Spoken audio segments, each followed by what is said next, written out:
அனைவருக்கும் வணக்கம். Welcome to our நெல்லை மாடி தோட்டம்.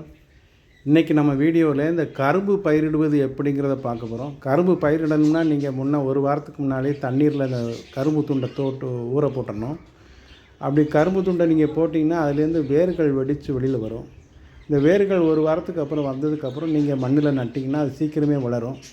இப்போ வாங்க நம்ம இந்த வீடியோவில் இந்த மண்ணில் எப்படி நடலான்னு பார்க்கலாம். இது நான் டெரஸில் ஒரு பெரிய ட்ரம்மை கட் பண்ணி வச்சுருக்கேன். அதில் மண் நிரப்பி வச்சுருக்கேன். ஏற்கனவே இதில் படரும் கொடிகளெல்லாம் போட்டிருந்தேன். இப்போ இந்த சீசனில் கரும்பு இதில் நடுறேன். கரும்பு நடும்பொழுது அதுக்கு உண்டான உரங்கள்லாம் போட்டு அது மாட்டு மக்கிய சாணத்தை போட்டு அதில் மண்ணை நல்லா கிளறி விட்டு அதில் நம்ம பயிரிட போகிறோம். இது பயிரிட்டா இது நீண்ட கால பயிர் அப்படிங்கிறதுனால இது கொஞ்சம் பெரிய ட்ரம்மோ அல்லது பெரிய தொட்டியில் தான் நீங்கள் வைக்கணும். சாதாரண தொட்டியில் வச்சிங்கன்னா, காய்கறி நடக்கூடிய தொட்டியில் வச்சிங்கன்னா கரும்பினுடைய வளர்ச்சி அவ்வளோ இருக்காது. இந்த பாருங்கள், இந்த கரும்புக்கு வேண்டிய எவ்வளோ உரம் போட்டாலும் கரும்பு எடுத்துக்கும்.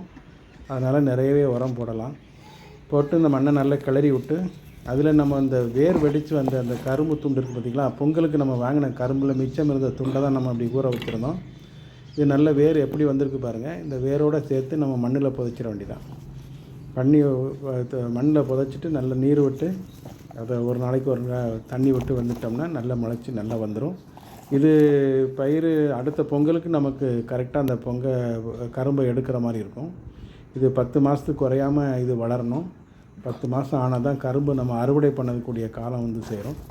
அதனால் இது நீண்ட கால பயிர். அதனால் கொஞ்சம் இதை பராமரித்து நல்லபடியாக கொண்டு வரணும். ஆனால் கரும்பை பொறுத்த மட்டும் பெரிய நோய் தாக்குதலோ மற்றதெல்லாம் பெரிய பராமரிப்போ இருக்காது. அது பாட்டில் வச்சு விட்டோன்னா வந்துருந்தா பாருங்கள், கரும்பு எப்படி வளர்ந்துருக்குன்னு பாருங்கள். அழகாக வந்திருக்கு பாருங்கள். 2 துண்டு வச்சதில் 2மே நல்லா முளைச்சிடுச்சு. நல்லா அருமையாக வந்திருக்கு. இது இன்னும் கொஞ்ச நாளில் பார்த்தீங்கன்னா இந்த ட்ரம்மே தெரியாத அளவுக்கு நல்ல பல்கி பெருகி வளர்ந்துடும். அதுக்கப்புறம் நம்ம அதை கழிச்சு விட்டோம்னா இந்த கரும்பு தண்டுகள் நீண்டு வளரும். வந்தோடனே நம்ம ஒரு அடுத்த வருஷம் பொங்கலுக்கு நம்ம அதை எடுத்து பயன்படுத்துகிற மாதிரி இருக்கும். இந்த வீடியோ உங்களுக்கு பிடிச்சா லைக் பண்ணுங்கள், ஷேர் பண்ணுங்கள். மறக்காமல் நம்ம சேனலை சப்ஸ்கிரைப் பண்ணுங்கள்.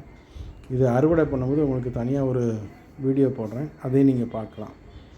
நன்றி, வணக்கம்.